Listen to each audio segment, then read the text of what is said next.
Salam jumpa para pemirsa sekalian di acara Integrity in Action Talk Series. Pagi ini saya Agus Jamil bersama dengan tamu kita Ibu Nuni Maharani akan sekali lagi membicarakan masalah Integrity in Action. Dan tamu kita pagi ini adalah Ibu Nuni Maharani. Beliau adalah Director Sustainability dan Corporate Communication dari Austindo Nusantara Jaya. Beliau juga sebagai Ketua Komite dari ANJ Values Champion. Nah, pagi ini sebelum kita mulai nih Bu, cerita tentang Integrity in Action yang atau artinya integritas yang dilaksanakan lah begitu ya. Mungkin kita sedikit nih mengenal Ibu. Kalau tadi disebutkan sebagai Director Sustainability, Bu, apa itu Bu ya? Sustainability tentang corporate atau lingkungan atau apa Bu? Iya, baik. Terima kasih Pak Agus, senang sekali bisa sharing hari ini ya. Kalau terkait pertanyaan Pak Agus tadi, sustainability itu secara harafiah artinya keberlanjutan.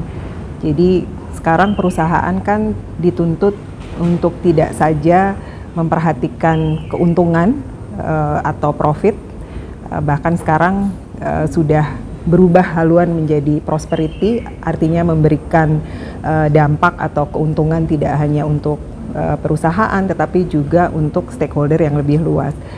Nah, bagaimana caranya? Tentu dengan memperhatikan dan menjaga dampak-dampak sosial dan lingkungannya. Nah, untuk konteks pekerjaan saya, sustainability yang saya lakukan adalah untuk memastikan bahwa perusahaan sudah menerapkan strategi sustainability yang ada di ranah tanggung jawab saya itu terkait dengan community involvement and development, kemudian konservasi, dan kemudian juga perusahaan memastikan untuk tetap terdepan dalam memenuhi standar-standar ESG atau Environment, Social, dan Governance. Tanggung jawab saya yang lain adalah terkait dengan corporate communications, ya bagaimana mengomunikasikan kinerja perusahaan tidak hanya ke internal tetapi juga ke luar perusahaan. Kira-kira seperti menarik itu. Sekali Bu, ini biasanya kita mendengarnya hanya corporate communication saja, tetapi rupanya perusahaan ANJ sudah lebih maju lagi selangkah untuk jadi environment, social, dan governance ya. Betul. Dimana harus ada sustainability di situ. Iya. Menarik sekali Bu. Ini saya kira pembuka kita untuk mulai masuk pada satu topik integritas yaitu ya Bu ya. Sebelum kita masuk pada cerita-cerita Bu integritas yang akan yang pernah terchallenge begitu ya. Mungkin saya ingin tahu nih Bu, integritas menurut Ibu sendiri bagaimana Bu? Bagaimana Ibu memaknai ya, integritas? Iya. Bu Nuni ya Bu ya? Iya. Kalau integritas menurut saya adalah kemampuan untuk selalu mawas diri. Jadi dan kemampuan juga untuk menjaga dignity.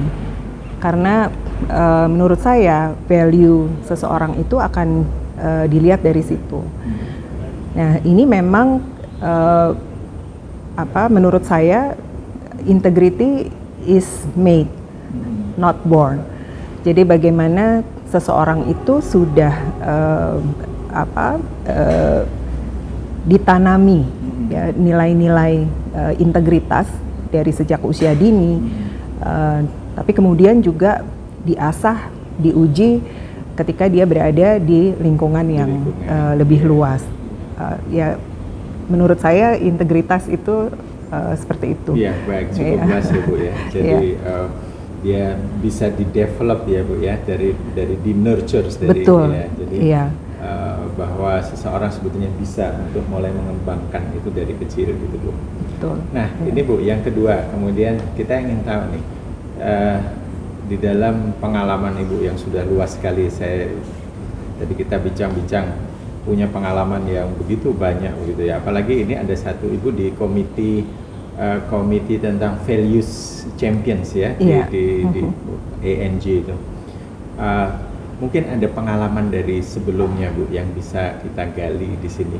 Bagaimana integritas itu tertantang gitu ya di antara satu pilihan-pilihan yang harus dilakukan dipilih. Ada yang story yang sebenarnya cukup banyak ya dalam perjalanan. Ya namanya kan hidup tidak selalu mulus ya. Tapi mungkin ada satu dua. Satu pengalaman yang buat saya sangat tidak terlupakan lah ya. Ketika saya bekerja di daerah ya di luar Jakarta, yang dimana ada budaya menyelesaikan masalah itu dengan uang. Dengan uang. Iya. Ini memang klasik ya. Klasik, Bu, ya? betul. Iya.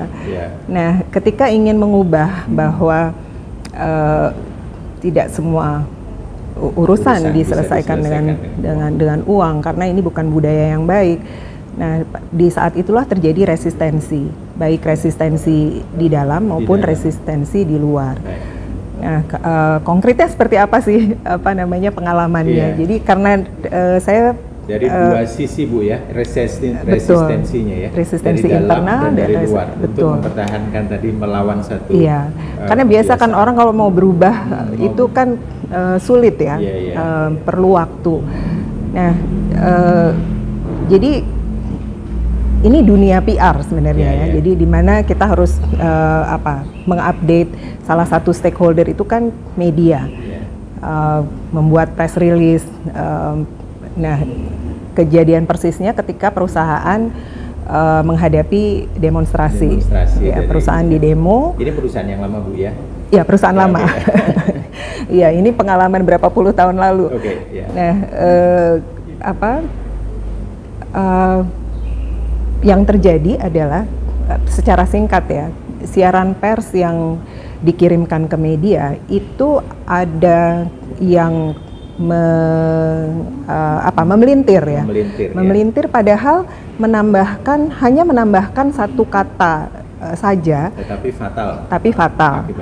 Jadi yang ditulis dalam siaran pers, dan siaran pers ini sebenarnya sudah direview oleh head office yang ada di Inggris dan Australia waktu itu. Jadi disebutkan bahwa perusahaan menghadapi ratusan pendemo. Nah, demo kenapa kita harus mengeluarkan rilis? Karena demo yang terjadi berhari-hari itu bisa menyebabkan situasi yang force major sehingga pengiriman barang itu akan terhambat. Nah, ada yang menambahkan kata-kata liar.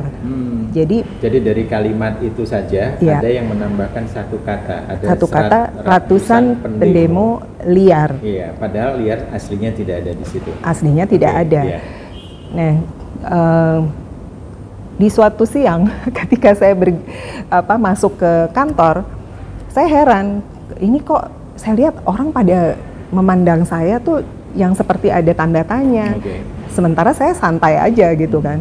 Begitu saya masuk ke ruangan, saya melihat ya biasa kan pasti akan baca koran. Di koran gue ya. Ya begitu saya baca koran, ternyata ada statement atau headline yang saya juga jadi gemetar bacanya.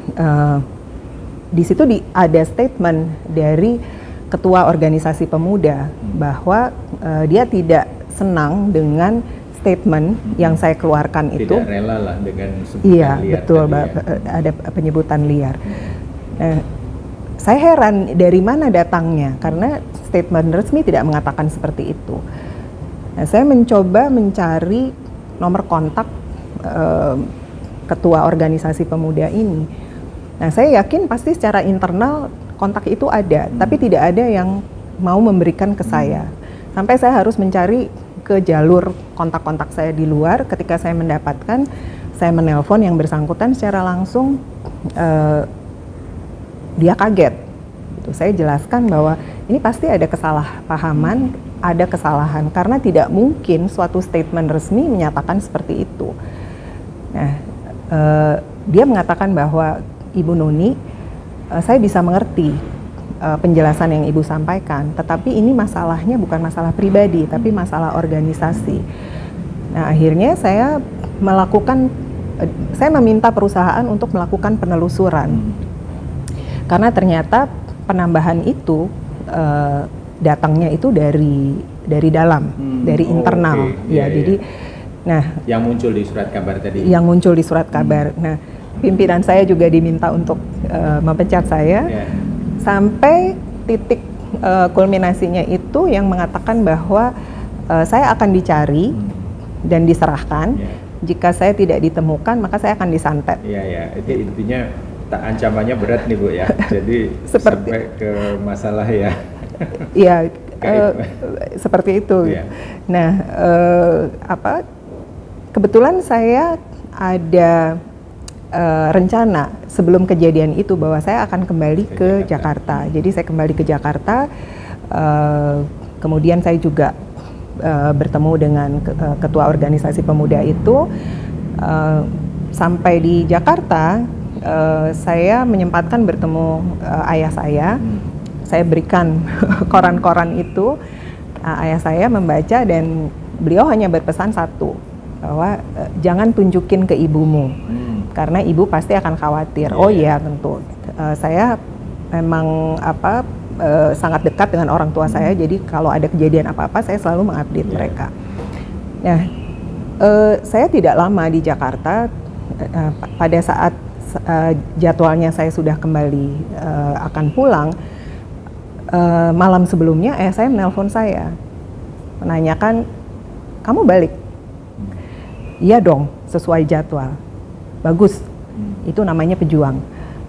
Jadi saya juga merasa nyaman bahwa ayah saya tentu ya sebagai seorang ayah pasti memikirkan kan,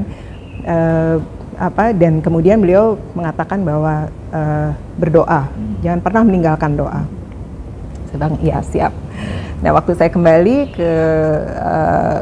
ke tempat kerja, banyak yang heran. Ada tim saya juga mengatakan, berani pulang. Iya, ibu, saya pikir ibu nggak balik. Loh, ada alasan apa saya harus nggak balik? Gitu. Terus, ya kan dengan ancaman-ancaman itu, loh, saya tidak salah. Kalau saya tidak melakukan hal yang salah, ya saya buat apa saya harus takut? Gitu. Dan seharusnya Anda juga mendukung orang yang benar, bukan mendukung orang yang salah. Hanya saya katakan seperti itu. Jadi itu mungkin saya kira dengan beraninya kembali ke tempat kerja dan menghadapi dua tantangan itu Bu ya, Ibu mempertahankan integritas sebagai seorang profesional PR ya, yang pada waktu itu mungkin saya percaya beberapa tahun yang lalu Bu ya, kan? Itu menghadapi tantangan dari luar itu sekitar 20 tahun lalu. 20 tahun yang lalu, dari luar dan dari dalam juga ya Bu ya. Iya, betul. Jadi dari dalam tadi, tadi belum diceritakan yang menemukan masalah tadi bahwa ada sisipan kata itu dari. Iya, jadi waktu saya bertemu dengan yang jadi masalah kan ada sisipan kata liar itu. Saya minta bukti dari ketua organisasi pemuda itu. Mana gitu, karena semua versi yang dipublish dan versi resmi itu tidak ada kata-kata itu. Nah, waktu bertemu beliau mengatakan bahwa Bu Nuni, saya bisa berikan hanya untuk dibaca, tapi tidak untuk dikopi dan sebagainya. Jadi ketika saya melihat, oh ternyata nomor faxnya itu justru nomor fax kantor. Jadi ya ada resistensi dari dalam juga Bu ya. Tapi itu jadi lesson learn yang saya selalu mengajarkan atau mengingatkan kepada tim saya setelah itu, bahwa kalau mengirim siaran pers itu harus di PDF-kan. Jadi jangan pakai Word yang bisa di utak-utik ya. Sekarang sih dengan teknologi bisa ya, tapi paling tidak butuh extra effort lah untuk lakukan itu. Jadi ada lesson learn juga yang kita ambil. Saya kira ini ya luar biasa. Jadi buat yang muda-muda dalam berkarir itu, ketika menghadapi tantangan baik dari dalam maupun luar ya, tetap harus berani Bu teguh ya. Teguh ya. Jadi teguh dalam mempertahankan apa yang sudah diyakini sebagai satu kebenaran. di mana tadi kebiasaan untuk menyelesaikan masalah dengan uang ya, itu bisa dilewati dan ternyata juga harus menghadapi masalah yang di sampingnya begitu. Terima kasih Bu, ini pengalaman ya berharga. Atau mungkin ada pengalaman lain Bu lagi selain pengalaman di pada waktu di remote area dulu. Iya, di remote area. Kalau sekarang mungkin di tempat. Iya, ada pengalaman lain ketika saya berada di perusahaan konsultan. Ya, di mana ada, saya tidak perlu ceritakan detail, tetapi situasinya waktu itu sedang krisis ekonomi juga. Kemudian ada krisis leadership karena pimpinan waktu itu sedang tidak fit untuk ikut mengelola kantor.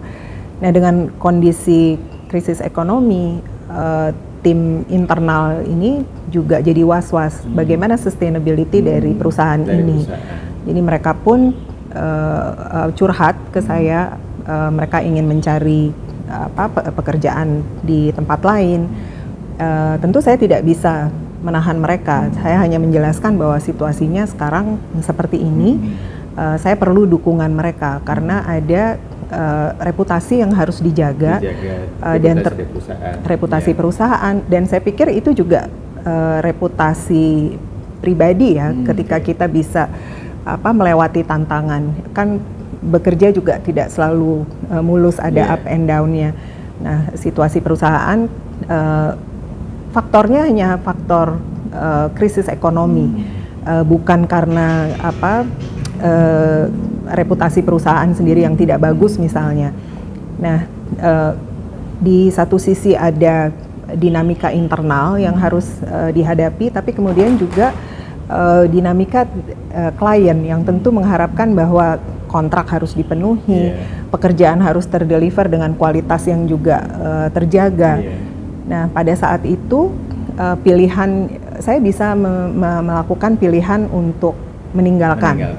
Mencari yang lebih baik. Tetapi karena saya berada dalam posisi salah satu pimpinan juga yang tentu saya harus tetap menjaga soliditas di dalam dan juga menjaga kepuasan klien.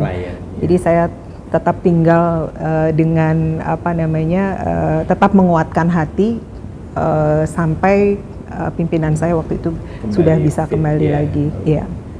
Di awal jadi memang ketika situasi internal di luar nih Bu ya, jadi ada yang sakit, kemudian kondisi ekonomi juga sedang tidak bagus, tetapi tetap harus mendeliver sesuatu kepada klien, kepada customer gitu. Betul. Ya.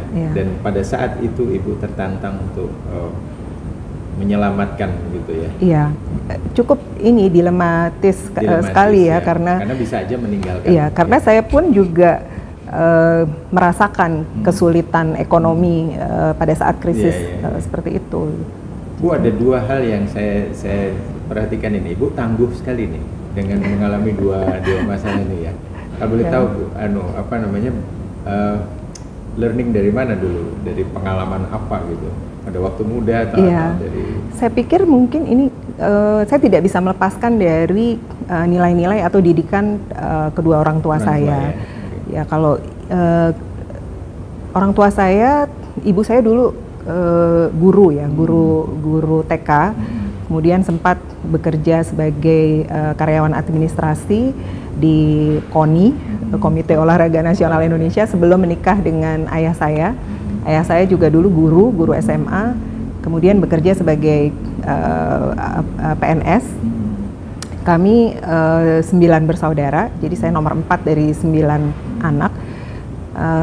Ibu saya sebagai ibu rumah tangga benar-benar menanamkan nilai-nilai yang beliau katakan itu orang harus gemi, taberi, nastiti, sing hati-hati. Iya, betul. Jadi harus hemat. Local wisdom dari Jawa. Iya, hemat, bersungguh-sungguh, cermat, dan hati-hati. Nah, beliau juga seorang pendoa. Kalau Muslim itu kan 5 kali ya, sholat 5 waktu. Nah, ibu saya dan ayah saya Katolik yang taat. Ibu itu juga dalam satu hari bisa berdoa rosario di pagi hari, siang hari, kemudian pada waktu maghrib. Jadi ada penguatan spiritual. Betul. Ya. Nah, doa-doa itulah ya. Bayangkan saya sendiri sekarang kalau kilas balik tidak terfikir bagaimana bisa menghidupi 9 anak kalau tidak berhati-hati.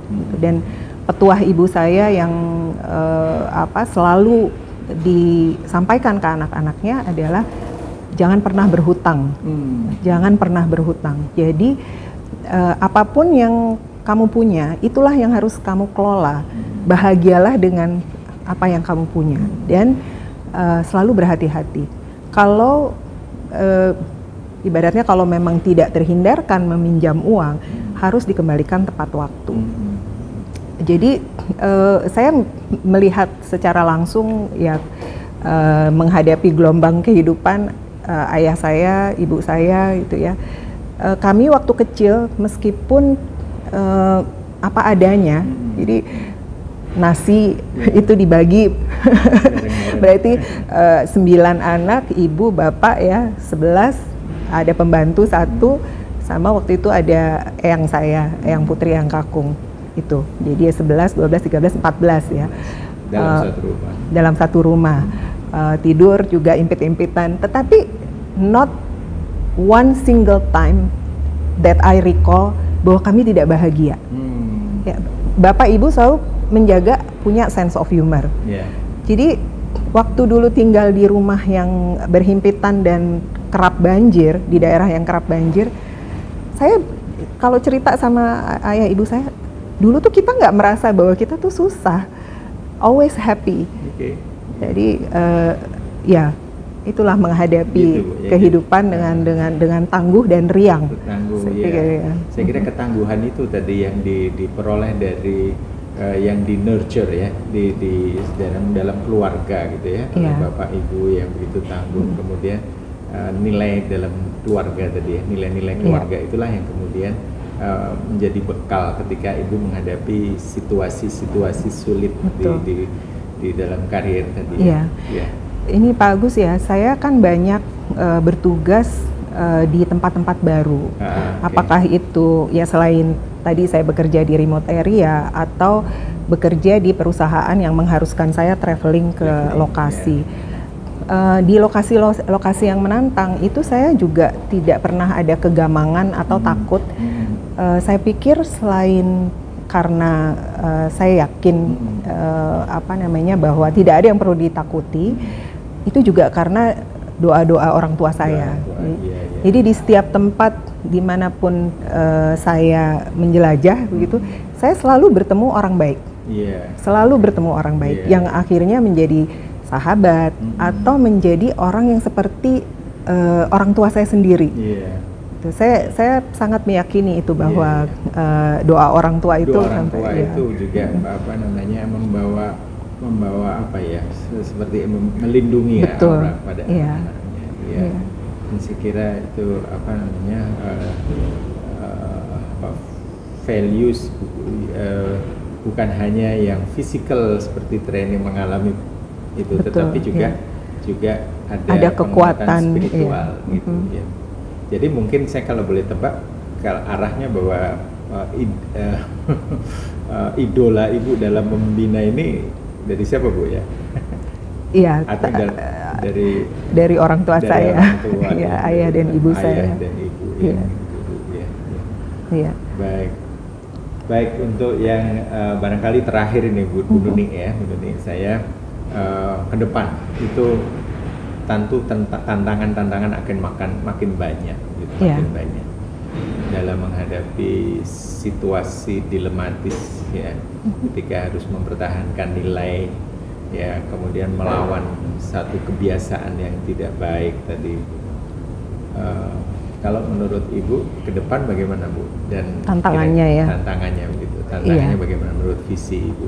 Iya, menurut saya kita ini kan semakin hidup itu semakin banyak kemudahan ya, semakin dimanjakan dengan teknologi. Apa-apa serba instan gitu. Jadi itu tantangannya.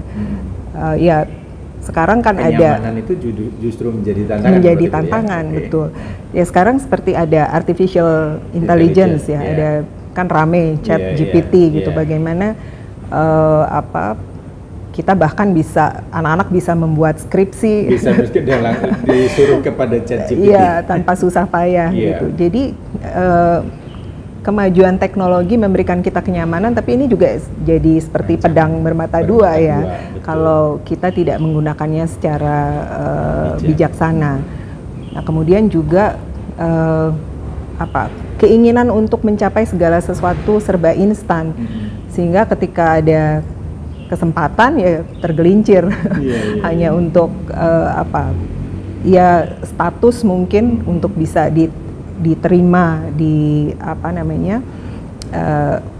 di kalangan tertentu gitu ya. Jadi ya saya pikir itu tantangannya, bagaimana kita bisa tetap tahu purpose kita dalam hidup itu apa, dan kemudian juga tetap teguh dengan apa yang kita percaya. Kukuh teguh untuk mencapai purpose dari hidup kita, untuk mencapai purpose, betul. Itu saya kira. Ya saya pikir juga tadi ya